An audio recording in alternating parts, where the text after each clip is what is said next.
Good morning students आज हम लोग व्याकरण में पाठ 2 वर्ड विचार पढ़ेंगे। आपका लेसन शुरू होता है। हिंदी की लिपि देवनागरी है। देवनागरी लिपि के सभी वर्ण अक्षर कहलाते हैं। सभी वर्णों में एक स्वर अवश्य होता है। देवनागरी लिपि के व्यंजन चिन्हों में भी और स्वर होता है, इसीलिए देवनागरी लिपि को अक्षरी लिपि भी कहा जाता है। अब वर्ण की परिभाषा। भाषा की सबसे छोटी ध्वनि को वर्ण कहते हैं। वर्ण उस मूल ध्वनि को कहते हैं जिसके और टुकड़े नहीं किए जा सकते, जैसे अ, ई, क, च, ट, न, ल आदि। ये बोली जाने वाली ध्वनि के लिखित चिन्ह है। वर्णमाला। वर्णों के व्यवस्थित समूह को वर्णमाला कहते हैं। मानक हिंदी की वर्णमाला इस प्रकार है। पहला स्वर अ, आ, ई, उ, ऋ, ए, ओ, औ। पहला अनुस्वार। अनुस्वार में आपका है एक बिंदी, अ जो है अ के ऊपर बिंदी, उसे कहते हैं अनुस्वार।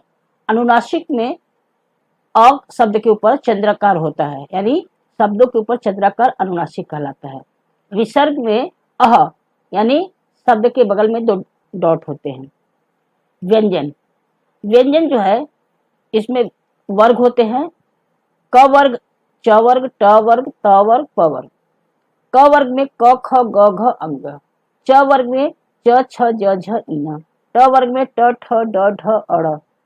त वर्ग में त, थ, द, ध, न। प वर्ग में प, फ, ब, भ, म। ये 5 का वर्ग होता है। फिर है अंतस्थ। अंतस्थ में य, र, ल, व। उष्म। उष्म में स, श, स, ह। संयुक्त में छत्र, त्र, ज्ञ, श्री। श्री वाला श्र। आगत ध्वनियां। आगत में आ पे चंद्राकार होगा, बिंदी नहीं होगी। फिर ज और फ ये उर्दू शब्द हैं, इनके शब्दों के नीचे बिंदी लगता है या डॉट लगता है। हिंदी वर्णमाला में वर्ण 2 प्रकार के होते हैं। स्वर।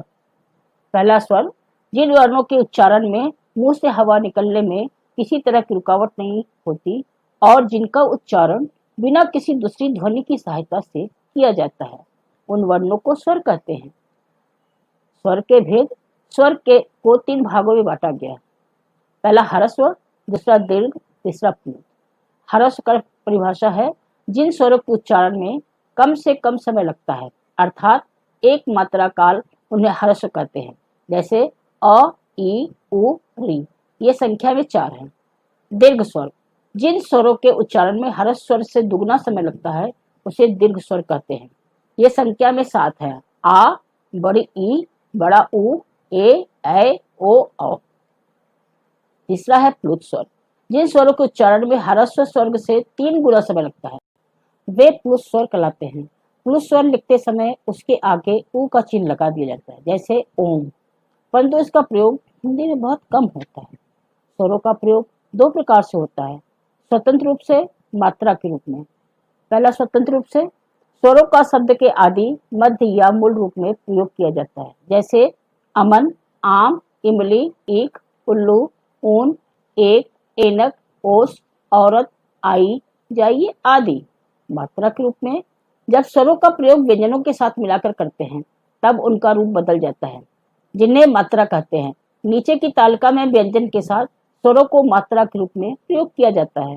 हिंदी वर्णमाला में अस्वर मिला हुआ है, जैसे क प्लस अ बराबर क। अरहित व्यंजन को हलंत लगाकर लिखते हैं, जैसे क, ख, ग। इसके नीचे हलंत लगा रहता है आदि। स्वरों की सहायता के बिना व्यंजनों का उच्चारण करना कठिन होता है। स्वरों की मात्राएं। इसको 3 भाग है, स्वर, मात्राएं, प्रयोग। स्वर है आपका अ, इसमें कोई मात्रा नहीं होती, जैसे प्रयोग में अब, बस, कल। फिर आ है, आ में आ की मात्रा होती है। फिर प्रयोग में है माला, ताला, काला। ई जो है छोटी ई की मात्रा होती है, जैसे दिन, किताब, गिलास। फिर स्वर में है ई, बड़ी ई, मात्रा इसकी बड़ी की लगती है। प्रयोग में है मीठा, पीला, नारी। फिर आगे है उ। उ में छोटा ऊ की मात्रा लगती है, जैसे कुल, पुत्र, अनुज। बड़ा ऊ जो है शब्द के आगे लगता है, जैसे मूल, चाकू, स्कूल। री की मात्रा जो है शब्द के नीचे लगती है, जैसे कृपा, गृह, कृपाण। ए शब्द के ऊपर ए की मात्रा लगती है, जैसे केला, मेला, चेला। ए, इसमें दो ए की मात्रा लगती है, जैसे मैला, थैला, पैर। ओ में एक खड़ी पाई एक ऊपर मात्रा लगती है, जैसे खोना, रोना, सोना। औ में एक नीचे मात्रा लगती है, दो ऊपर, जैसे औरत, चौराहा, और अनुस्वार। अनुस्वार में व्यंजन का चिन्ह होता है, यानी शब्द के ऊपर डॉट लगता है। यह वर्णमाला के प्रत्येक वर्ग के पंचम वर्ग के स्थान पर बिंदी के रूप में प्रयुक्त होता है। अपने ही वर्ग के किसी व्यंजन से पहले हलंत रूप में आने पर पंचमाक्षर का प्रयोग अनुस्वार के रूप में होता है, जैसे कंगन। ग जो है वह पंचम वर्ण है, उसका होगा कंगन। संबंध का संबंध, चंचल का चंचल, यानी पंचम वर्ण को छोड़ के ऊपर बिंदी लगाकर शब्दों का प्रयोग किया गया है। उसी तरह पग का भी प्रयोग किया गया है। नेक्स्ट है अनुनासिक। जिन स्वरों का उच्चारण मुख और नासिका दोनों से होता है वे अनुनासिक स्वर कहलाते हैं। अनुनासिक स्वरों को लिखने के लिए चंद्र बिंदु का प्रयोग किया जाता है, जैसे आंगन। आंगन के ऊपर आ पे चंद्र बिंदी है, फिर कहाँ पे चंद्र बिंदी है। परिभाषा है, जिन ध्वनियों के उच्चारण में स्वरों की सहायता ली जाती है उन्हें व्यंजन कहते हैं। व्यंजनों को निम्नलिखित वर्गों में बांटा जा सकता है। व्यंजन के चार भेद हैं। पहला स्पष्ट व्यंजन, दूसरा अंतःस्पष्ट व्यंजन, तीसरा उष्ण व्यंजन, चौथा संयुक्त व्यंजन। पहला स्पर्श व्यंजन, इसकी परिभाषा है, जिन व्यंजनों का उच्चारण करते समय जीभ मुंह के विभिन्न स्थानों का स्पर्श करती है उन्हें स्पर्श व्यंजन कहा जाता है। ये संख्या में 25 होते हैं। जैसे क वर्ग, क वर्ग में आपका क, ख, ग, घ, अंग। च वर्ग में आपका च, छ, ज, झ, इया। ट वर्ग ट, ठ, ड, ढ, अड़। त वर्ग इसमें है त, थ, द, ध, न। प वर्ग प, फ, ब, भ, म। दूसरा है अंतःस्पर्श व्यंजन। इसकी परिभाषा है, जिन व्यंजनों का उच्चारण करते समय जीभ मुंह के किसी भाग का पूरी तरह से स्पर्श नहीं करती उन्हें अंतःस्पर्श व्यंजन कहते हैं। ये संख्या में 4 है, य, र, ल, व। तीसरा आपका होता है उष्ण व्यंजन। इसकी परिभाषा है, जिन वर्णों के उच्चारण के समय रगड़ खाकर मुख से उष्मा निकलती है उन्हें उष्ण व्यंजन कहते हैं। ये संख्या में 4 है, स, श, स, ह। चौथा आपका है संयुक्त व्यंजन। इसकी परिभाषा है, एक से अधिक व्यंजनों के मेल से बनने वाले व्यंजन संयुक्त व्यंजन कहलाते हैं। ये संख्या में 4 है, छ, त्र, ज्ञ, श। इससे आपके दो उदाहरण हैं। क प्लस स बराबर छ, इसका उदाहरण होगा क्षण, क्षमा। त प्लस र, इसका होगा त्र, जैसे त्रिभुज, त्रिफला।